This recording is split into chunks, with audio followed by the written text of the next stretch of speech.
Diolch yn fawr, Andrew. Diolch am y cyfle i siarad gyda chi gyd heddiw. Fel dwedodd Andrew, dwi'n gobeithio roi sylfaen i'r trafodaethau am gweddill y diwrnod gyda darlun o'r ystadegau am tlodi yng Nghymru. Thanks, Andrew, and thanks for the opportunity to speak today. As Andrew said, I'm hoping to give a foundation for the rest of the day with key statistics about poverty in Wales. If I can get this to work. So today I'm going to talk about... We've already heard the word poverty mentioned a lot this morning. I'm going to give a brief definition for the key statistics on poverty and how it's measured. I'll go through some of the key headline figures around poverty in Wales. I'll talk a little bit about poverty and economic activity, because obviously in-work poverty is a big issue at the moment. A couple of indicators on poverty and social outcomes. A brief description about the Welsh Index of Multiple Deprivation, but not too much detail, and a little bit about how we in Welsh Government are developing our evidence base going forward. So how is poverty measured? Well, in terms of the key poverty figures, which I'll show you in a minute, this is all around income poverty, and it's defined as people who live in households with income that are less than 60% of the UK median. That's the middle income for households. We deduct housing costs, so we take out mortgage payments and rent payments and calculate it after housing costs. This is a relative measure compared with the median income across the United Kingdom. Now, being a relative measure is important, and I'm going to talk a little bit more about that later. What it means is, every year, we compare with the median income for that year. So if median income falls in a given year, there'll be less households in poverty. It also means we're comparing relatively with the rest of the UK. Now, median income in Wales will be lower. Therefore, if we used a relative measure compared to the rest of Wales, poverty would actually be lower in Wales. So comparing with the UK median allows us to compare with other countries and regions of the United Kingdom on a consistent basis. Now, a bit of the typical statistician caveats. The data we use is based on a data set by the Department for Work and Pensions called Households Below Average Income data set. This is based on a really valuable survey called the Family Resources Survey, which asks a whole range of questions about income and household circumstances. Unfortunately for Wales, the sample is only 1,200 people per year. This means that to come up with poverty estimates for Wales, we roll together 3 years of data. This smooths out some of the series, but it also means that we can get robust estimates for Wales, but the time that change will take a little bit longer to come through the figures. It also comes with large sampling error, so some of the year-on-year changes are sometimes due to statistical fluctuations and real change. So the figures from the Family Resources Survey show that overall poverty rates in Wales are currently 2 percentage points higher in Wales than the rest of the UK. So 23% of people in Wales live in relative income poverty after housing costs. This is highest for children. 31% of children in Wales living in poverty. And the gap between Wales and the rest of the UK is at its highest for children, with a gap at 4 percentage points. Poverty is lowest amongst pensioners, and figures for Wales and the UK pretty similar. We could also look at this in terms of absolute numbers. So what these figures mean for the UK is that there are 13 million people living in poverty, 3.7 million of whom are children. For Wales, this equates to 700,000 people and 200,000 children. Now, these figures aren't very useful for comparisons over time, unfortunately, because the convention by the Department for Work and Pension is to round numbers up to the nearest 100,000. So for Wales, we're going to have to make some really massive strides to reduce that figure down from 200,000, which is why you'll always hear the figure 200,000 per year. Compared to the rest of the UK, which is what this data set allows us to do, poverty rates are higher than in Scotland, Northern Ireland and England, but poverty rates in Wales are quite similar to areas such as the West Midlands, the Yorkshire and Humber, and the North West and North East. So although we're higher than some of those regions, because of the sampling issues, there's not much statistically significant difference between them. What you can see is the poverty rates are highest in London, 28% of people living in poverty. And this is really interesting in terms of the fact that this has been the case before the financial crisis, which goes to show that prosperity in itself is not a guarantee of low poverty rates. Looking at this over time, over the last decade, the overall proportion of people in poverty has remained pretty stable in Wales. There are some fluctuations in the series, but but this is a lot of this is down to the fact that there's a small sample size, so year-on-year fluctuations you can't really take as real change. What we need to do is look at this over time and look at how the big picture is changing over time. What we can see is that poverty amongst pensioners has fallen over the last decade. Again, I mentioned earlier the relative income poverty. The other thing to realise is that this is a threshold measure. So these are not going to be the same people year in, year out who are in poverty. There will be a lot of churn, people coming in and out of employment, other circumstances changing. So, as it's a threshold measure, there will also be people who are closer to that threshold and people who are much further away. And in terms of the discussions we're having today, I think one of the questions is, understanding more about those people closest to the poverty line and those people furthest away. What this chart shows is this issue of relative versus absolute income poverty. So the flat line is the relative poverty figures that I showed in the last slide. The absolute poverty numbers are figures comparing people's income with the current median. So taking out the fluctuation of year-on-year national medians. And what we can see is the middle of the last decade, absolute income poverty did seem to fall a little bit. But in the most recent years, post-financial crash, the absolute income poverty rates in Wales have increased a little bit. That only goes back to the start of the previous decade.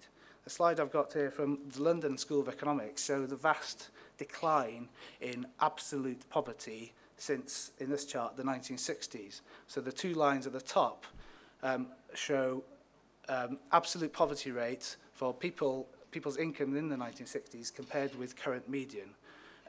So it shows that over the long term, absolute poverty has declined significantly. Looking at adult poverty by economic activity status, it's clear that employment is still a key factor in poverty, and adults in households with work are less likely to be in poverty. So what the figures on the right show that if all adults in households are in work, only 9% of people are in poverty. If a household is workless, with no adults in work, 58% of people are in poverty. However, in-work poverty is increasing as a percentage of the people in poverty. So of those people in poverty, around 60% of them live in households in work. Now, this isn't just the fact that in-work poverty in itself is becoming a bigger issue. It's also because more people are entering employment. And what we've seen in recent years is increases in employment, but without the necessary increase in salaries. There's a similar picture for child poverty.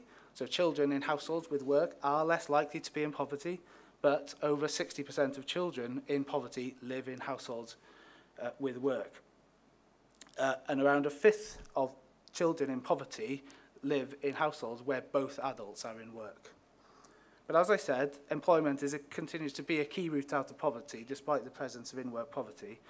This slide is hot off the press from an article published by the Office for National Statistics on Tuesday about employment transitions and poverty. And this article looks at the impact that moving in and out of employment has on your likelihood of being in poverty. And what it shows is that around 70% of people who move into employment who were in poverty will come out of poverty. And that rate of coming out of poverty is amongst the largest in Europe. These are figures for the UK. But what it also shows is that it depends a little bit on the type of work you're entering. So those entering part-time work are slightly less likely to exit poverty than those in full-time. What the ONS article also shows is that in employment, increased salaries and increased hours worked is another route out of poverty. I said I'd talk a little bit about poverty and social outcomes. We know there's a clear link between poverty and social outcomes, but as previous speakers have stated, that's a very complex picture, and understanding the factors behind that and which, in terms of the most important drivers, lead to this inequality is a really important research question. This chart shows one of our key indicators from our Tackling Poverty strategy and our Qualified for Life education strategy in terms of children with free school meals achieving 5 good GCSEs.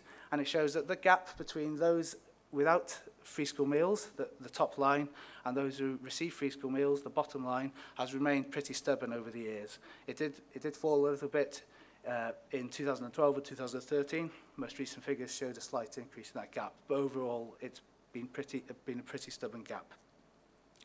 Similarly with health inequalities, they also persist. This chart shows the difference in percentage of babies born with low birth weight in the most deprived areas in Wales compared to those who are in the least deprived areas. So the top line showing that more babies are born with low birth weight in the most deprived areas, and although that gap has narrowed a little bit, there's still a fairly significant inequality there.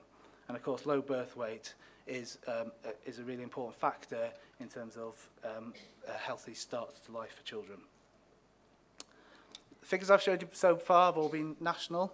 The poverty data, as you can expect, given what I've already said about the DWP data, are not disaggregatable to local authority. Our official way of looking at small areas is the Welsh Index of Multiple Deprivation, which has probably been name-checked 2 or 3 times already this morning.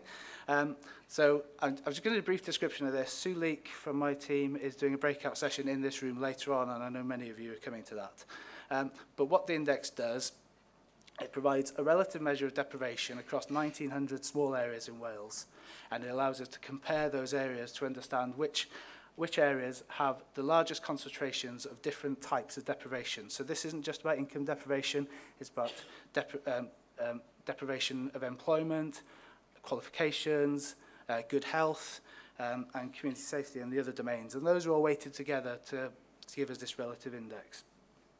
We last published this in November, so there was an update in November with the most recent data. And this is the map of small areas in Wales, with the darkest blue areas being those that are most deprived.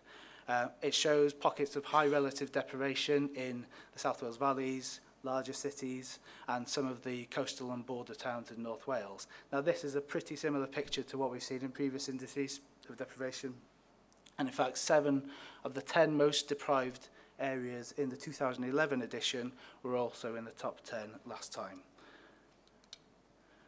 An important factor around area-based deprivation is the fact that what the index looks at is concentrations and large concentrations. But what we know is that in those most deprived areas, there are people who are not poor, and there are also poor people who live outside those that we call the most deprived. And this is a really important point in terms of social policy. So around 1 in 5 of the people in income benefit households live in the most deprived 10%.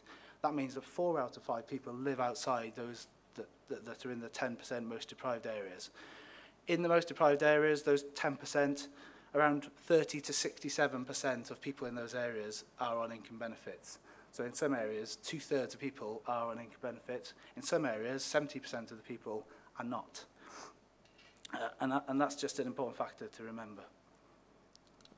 Finally, just to talk about the evidence base, and we've heard a lot today about how important the evidence base is in understanding what we do with poverty and how and where best to place our interventions and what works.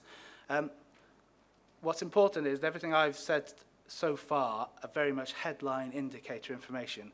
If we're going to turn evidence into action, then we really need to get underneath some of these high-level figures, and that's, I think, what we're here to talk about today. One way we want to do that is to do more with the Welsh Index of Multiple Deprivation data, really understand the indicators that feed into the index, look at this by age group and other factors to give more of the story about deprivation. And this year in particular, we want to focus on children. We are publishing a Children and Young People's Wellbeing Monitor later in the year. That will have some focus on poverty, and alongside that, we really want to analyse the indicators for children. We have a couple of data linking projects that we're taking forward in a very safe and secure way, looking at whether we can combine data sets to come up with individual measures of deprivation. So what data sets will tell us about an individual and the multiple factors that they face. And we're also looking at ways of linking data together to monitor and evaluate Flying Start. Hope to find out more about what people want from poverty statistics in Wales with the user event at some point during the year. We have some demand for data on food banks. This is not an easy topic to collect data on, but we're going to have a look at what can be done. And then we have some continued evaluations of LIFT, Communities First, and an ongoing assessment of the impact of welfare reform on Wales. So all of this is part of what we're going to do to try and develop the evidence base and get that information out to you to be able to use it to put into practice. Thank you very much.